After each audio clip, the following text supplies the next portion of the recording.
Awesome. Well, dude, hey, thanks for jumping on today. I've known you for a long time. Super happy and excited to have you here and get an opportunity to chat for a little bit. One of the cool things, like I had a front row seat to your journey. I know it all. And, there's tons of behind the scenes things that I get privy to, but this is one of those fun stories that every MSP owner should know, right? Like, when you're in the trenches, you're fighting the good fight. Like, you got to know that this stuff is possible, and it doesn't take the amount of effort that everybody thinks in order to really hit that level of success. So, super stoked to have you. Let's start off at the very beginning. Like, you started an MSP. Like, why? Yeah. What inspired you to get going?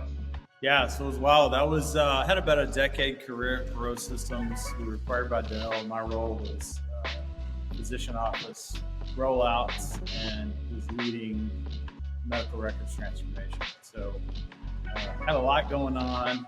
Somebody was crazy enough back then as like a 26-year-old to give me a $20 million P&L to manage, which was just insane.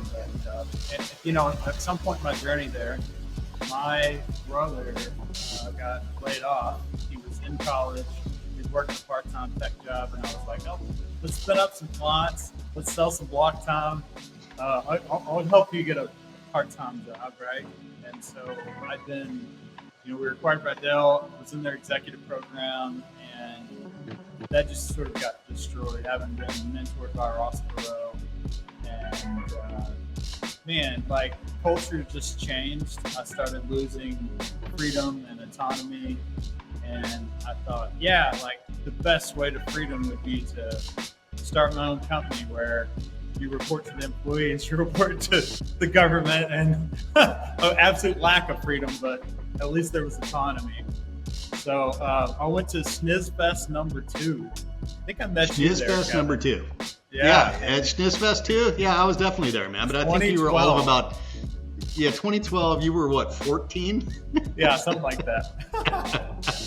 No, so I was there, and man, it'd been a rough year of just really praying that the Lord would light a path for me and make a career change. And it was like a surprise, baby number 4, and it took us a while to figure out how that happened, but I remember. Well, hopefully you got that figured out. But I was on paternity leave, and I met Gary Pika at SNISFest, and was like, I'm on paternity leave. I'm thinking about quitting my job and starting an MSP. And he's like, you should do it. It'll be fun.